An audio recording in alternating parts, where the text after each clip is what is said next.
Good morning. How's everybody's weekend going? What are your thoughts on the idea that First Amendment auditors will have to do more and more provocative things in order to get clicks and views?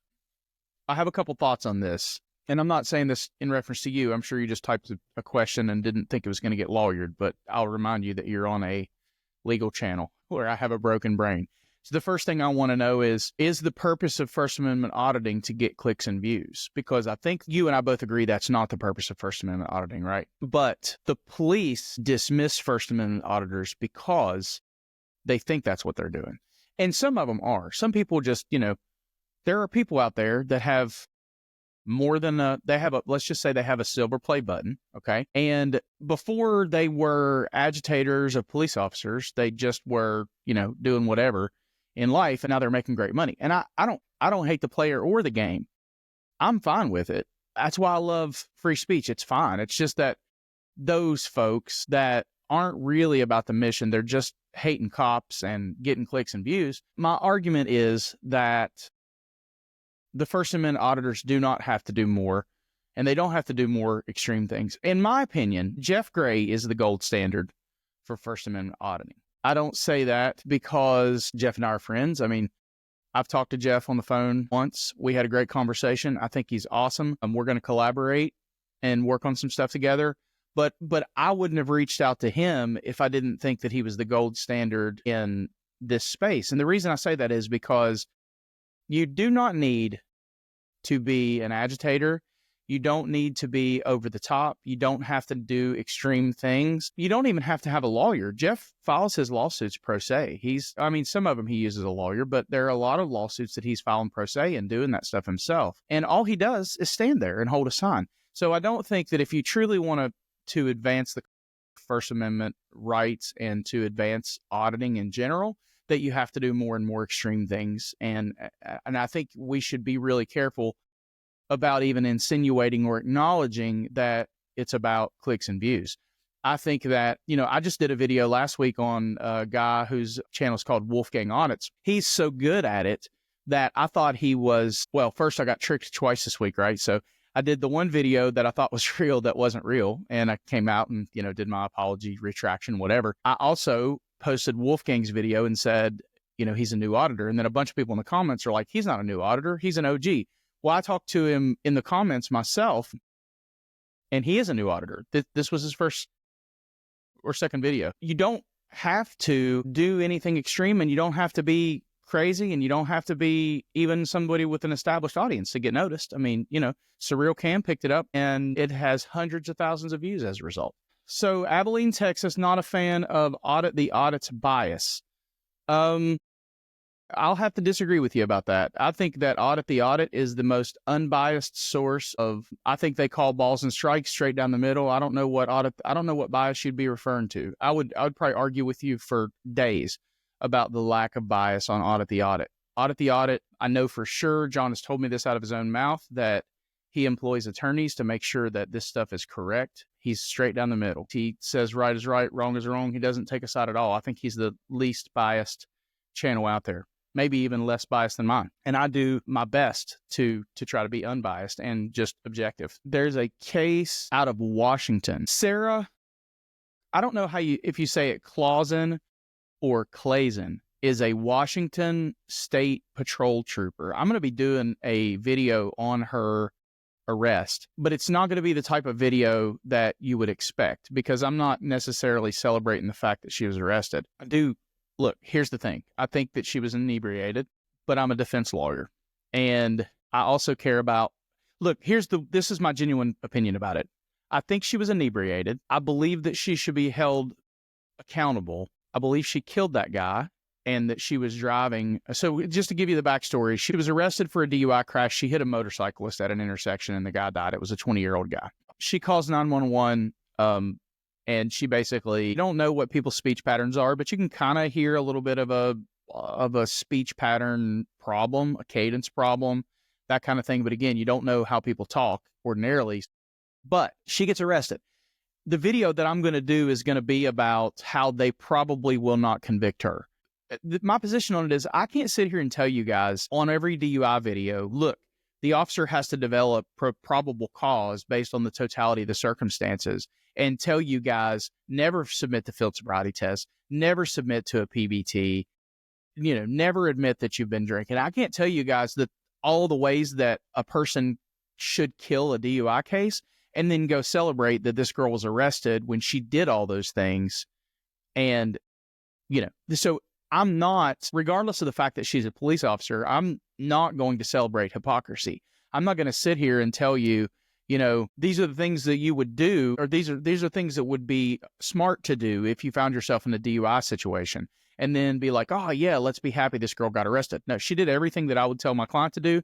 She did everything that I would probably do if I were in that situation. I don't believe they're going to get a conviction in that case, and I don't think that they develop probable cause for the search warrant. So what I think is going to happen is, and I'm going to do a whole video on it, so I'm not going to go into too much detail, but just like as a primer, get ready to understand the facts of the case. Look her up. It's Sarahclasen. Sarah Clasen. That's how you, I don't know if it's Clausen or Clasen. That's how you spell it. She's a Washington State trooper. I just don't feel that way. Turnabout is fair play. I think that's how you either stand for a principle or you don't. I think the way that, I don't think that it's cool for people to come into my comment section and tell me how I should speak, because those people ostensibly would be people who believe in free speech. But if you get down to the core of what people believe, it's that they just trust their own judgment better than they trust other people's. So they think it's okay to come on YouTube and tell creators what to say, how to say it, what they can and can't do, whether or not they can take the Lord's name in vain, all on a constitutional law channel where we're talking about, free speech. So how do you square those things? How do you say that I'm okay with, the police have to do their job the right way? So this is my challenge to you, Brandon. I'm not trying to be disrespectful. I'm just saying, how do you get on one of my DUI videos and say, well, this person refused everything. There was nothing there for them to make an arrest. Pound the table, stomp your feet, jump up and down and say this is an unlawful arrest, and then celebrate when it happens to a police officer. Every other argument about that we say is the fact that you have a badge doesn't make you different. You shouldn't be getting special treatment because you're a police officer, blah, blah, blah, blah, blah. So you can't then in turn go around and celebrate the law being improperly applied to somebody simply because they're a police officer. In your private life, on the inside, I say, if you want to be like, karma, that's fine. I've had that a couple times on my last couple videos where a Maryland lawmaker, back to blue till it happens to you. What happened to him? I'm just saying that I still don't think it's cool. I still don't think it's great. I still don't like it when police officers arrest people before they've developed probable cause. And I'm not going to change that simply because the person arrested is a cop. So that's where I'm at with it. So William says, I'm interested in the timeline of the DUI warrant and blood draw. If you look at the body cam, and I'm going to do a whole video, there's like a couple hours that passes. The general rule is you're supposed to get that within a couple hours. Otherwise, you have to hire an expert to do like a, what they call a reverse extrapolation or something like that to basically say what the BAC was at the time and all that. So I kind of punched back at Brand. So I want to highlight what he says in defense. I'm with you. It's just that she would have no problem with doing it to someone else. I hope that she wins because the cops were wrong. She just got what she does. Yeah. I'm not arguing that that's, first of all, you can feel however you want to feel. Me telling you how to feel is no different than the bullshit I was just talking about, right? And nobody should be telling anybody how they should feel. My objective is to say things to you in a way that might make you think and reflect on how you feel. And maybe that changes your perspective. Maybe it doesn't. Maybe the conversation that we have changes my perspective. Because if you're the type of person who's reflective and thoughtful and conscientious, your mind can be changed with good information. If your mind can't be changed with new information or good information, you're no different than the people that you are mad at. Like a lot of these people that hate the police, they would be the exact same. If you gave them a badge and a gun, they would act exactly the same way. Exactly the same way, because we have these insecurities and the ego problems that drive our behavior. And so a lot of times give you a good example. In my Wolfgang video that I just did on Thursday, if you haven't watched it, go back, check it out. Wolfgang says, I don't remember, he cusses one of the cops. And then the younger cop says to him, well, you don't have to talk that way. And Wolfgang goes, I don't have to, but I can. I'm allowed to. And then Wolfgang says, that's on him. I give what I get.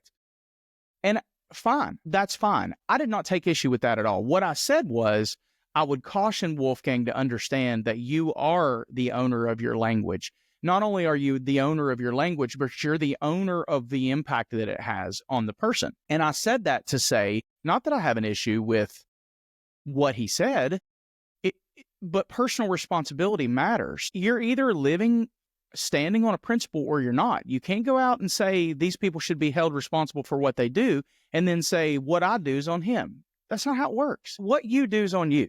Your choices are a direct representative of who you chose to be in that moment. And I don't have a problem with people saying, I say fuck 1,000 times a day. I don't care about the language. My job here is to share with people how their language and their behavior and what they do has an impact on their legal case. That's part of what I do. And so people came after me literally like, oh, you're such a hypocrite because you told him that, the cop screws up and you lectured him about cussing. First of all, I didn't lecture him about cussing. What I said was, how you behave on camera, you got to remember that you are creating an objective record where there wasn't one before, potentially. A lot of these places don't have body cams. A lot of these body cams, we know what happens to them. They get lost, they get deleted, whatever. They don't look at the random Patriots arrest on this idiot Marshall down there in Arkansas that slammed his face against the window and all that stuff. All of a sudden, no dash cam video out of the chief's own mouth, out of his own mouth. No camera, doesn't exist. And Justin's like, it existed. I know for sure it existed. And he's like, nope, doesn't exist. Okay, so you're creating an objective record. Why would you create an objective record of something that didn't exist before and then act like a complete asshole on the record such that you are, remember I always talk about keep your evidence to yourself? You're providing the evidence for your case. Why wouldn't you want to look as good as you possibly could in the moment? So I'm not saying that you have to behave a certain way. I'm not saying that. I'm just saying that your expectations should be proportional to how you chose to behave. And if you're going to say, I did this and that's on him, well, the jury's going to disagree with you. And when you go into my office and I look at your video and I have a choice to make, right? I only have so many hours in a week. So I decide the cases I'm going to take and the cases I'm not going to take. I'm not going to take a case that I don't think I can recover. If I've got a choice between recovering 100 grand from a guy like Jeff Gray, who just called somebody a big dummy in 7 different cadences on a call, or I've got to deal with a guy who acted like a complete tool, was wrong about everything he said, and completely unlikable. I've only got so many hours I can spend on that. Which one do you think I'm going to choose? That's what I'm saying. Like, you guys, if you've been in the auditing space for any period of time, if you talk to any First Amendment people, if you've done any of that, it's difficult to get a lawyer. Well, part of that is because 70% of these people are acting like dickheads on the camera. Why would I want to take a case like that to trial so I can invest all my time and energy in something principally who's right for the jury to turn around and give them $1, right? Anyway, that's what I'm saying. So for the people, the whole premise of what I was trying to say is people will champion free speech and then go in here and act like I'm saying something wrong simply because they disagree with my opinion. It's not my job to tell people how to behave. You do you. You know what I mean? There's a video that DirectD put out a month ago that got over 1 million views. And I'm going to do a video on that video, not DirectD's, but the person in the video that he did. Because I don't have an issue with DirectD. I don't know him. I've never talked to him. I'm not talking shit about him. There's more productive ways to go about things. If I see something that you've done, and maybe I think that you've cast light on a subject in a way that's either disingenuous or will be misleading to people that could get harmed by it, I'll just do a video showing the other side. I'm not going to talk shit about you. So that's just the way I am. It's childish and immature for me to spend 8 hours of my life going at another grown man when I could just show the opposite and let people make their own decisions. That's what free thinking is about. You make your decisions based on the information you have. If I don't like the way somebody frames something, my job is to give you a different perspective, not to tell you that that person's wrong. It's to show you and let you make a choice. That's how it works. William says, I believe there should be a push for an independent agency for any complaint from abuse of force and above for police. Most agencies cannot self-regulate. Yeah, so we talk about this. We talk about this all the time about how on my channel, I'll talk about how part of the reason that things are the way they are is because the leadership in these departments are the people that were patrolling the streets 25 years ago when they didn't have body cameras or accountability or anything. Those are the people that are making leadership decisions. They're so out of touch with the differences in, 2005 and 2025 that they're just not making good decisions. And they don't really believe in transparency. It's the squeaky wheel gets the grease type approach. Okay, first of all, if we look good on it, we're going to go out and be transparent and tell you all the details. We're going to have a critical incident briefing. We're going to break down the body cam. We're going to do all this stuff, right? And if we don't, what are you talking about? What shooting? What video? Body cam? We'll have this guy pled guilty before, you know what I mean? Like that's the stuff that bothers me. Like the whole Jacksonville Sheriff's Office thing with them fighting that lawyer, and that lady grabbed that gun by the trigger as she pulled it out of the holster. And we broke it down, showed it on the video, the whole nine. She shot the guy with his own gun to disarm him for no freaking reason. And it took him, 3 months to give the guy, the lawyer, the body cam. It's just ridiculous. Would you like to see my first cop watch that ended in $75,000 settlement? My verbal judo was pretty good. Yeah, this is my rule. If you send me a video, now I will tell you this, and anybody that's actually done this will know. I've had people send me videos, and I've looked at them, and I've told the people, what you're going to get from me, guys, is honesty. I'm never going to tell you what you want to hear. And I don't care whether you're walking into my office offering me a 10 grand retainer. I'm going to tell you what I believe the truth is. And I'm open to being wrong. It's just that I'm not ever going to tell you something to get your money. I'm not ever going to tell you something so we can be friends or tell you something simple because I think it's what you want to hear. I'm going to tell you what I believe to be true. So if you send me a video, be open to constructive criticism. Now, if I have constructive criticism, I'll tell you that before I come out. I'm not the type of person to take your video and be like, thanks, man, and then do an audit or a review of that video and then shit all over you without first saying to you, hey, I'm not sure you're going to like what I have to say. So, and anybody that sent me a video that's in that position will know that I'm being a 100% true, because if you send me something and I don't think that you conducted it the way that you think you conducted it, I'm going to tell you that. And then I'll give you the option as to whether or not you actually want me to comment on it. I actually had somebody that wrote me an email and they said, can I ask you a legal question? And I said, sure. I'll just keep in mind that I'm not going to tell you what you want to hear, and I'm going to give you my opinion based on the law. I don't have a problem with somebody asking me a legal question.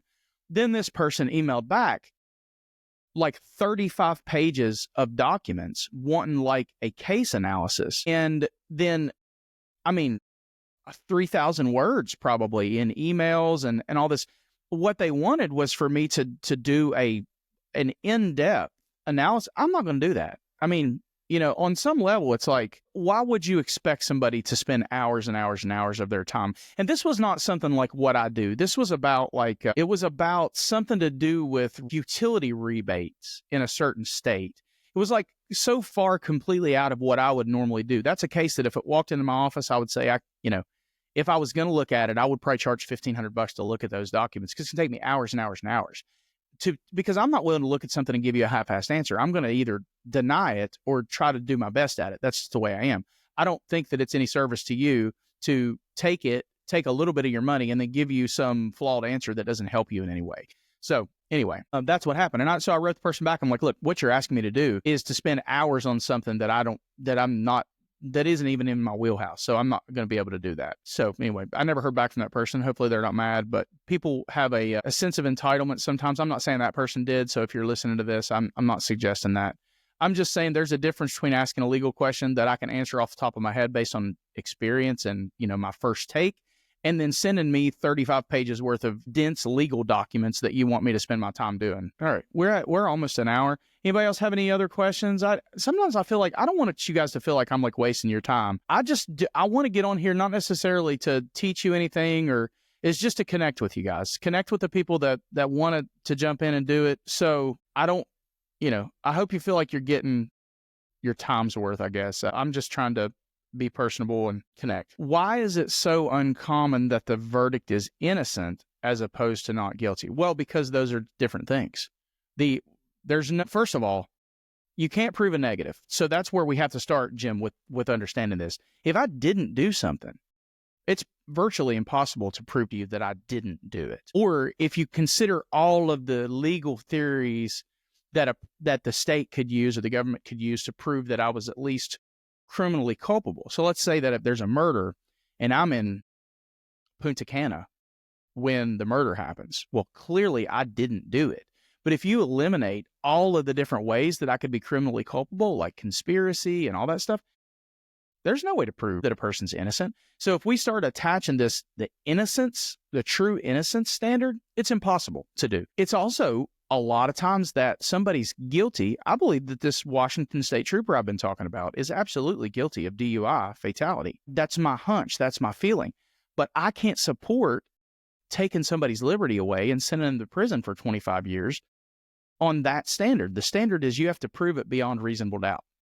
So it's either not guilty or guilty. Again, just because you find somebody guilty doesn't mean that you've necessarily proved beyond all doubt that they did it. You just proved beyond reasonable doubt. Tim says, what can we do as citizens to stop cops from turning off or muting their body cams? Nothing.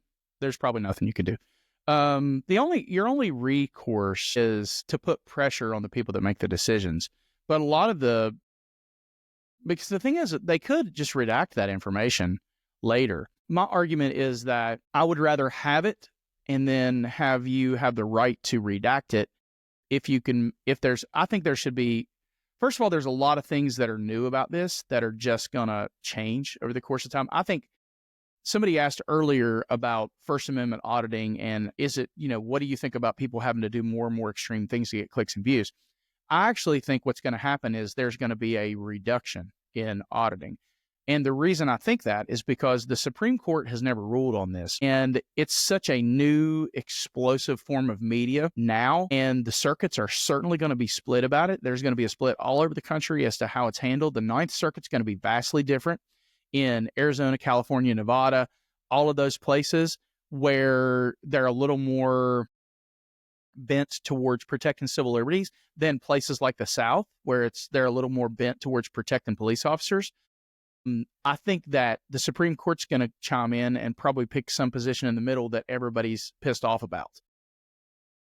That's what I think. Dirk says, discuss how poor law enforcement physical fitness leads to more use of force. Well, I think that, I've been heavy my whole life. And when I was a police officer, I routinely weighed over 300 pounds, but I didn't get in more fights. In fact, I had less. Now, keep in mind, use of force is a term that varies from department to department or state to state or whatever. Our use of force, if you raised your gun at somebody and pointed it at them, you were supposed to do a use of force report.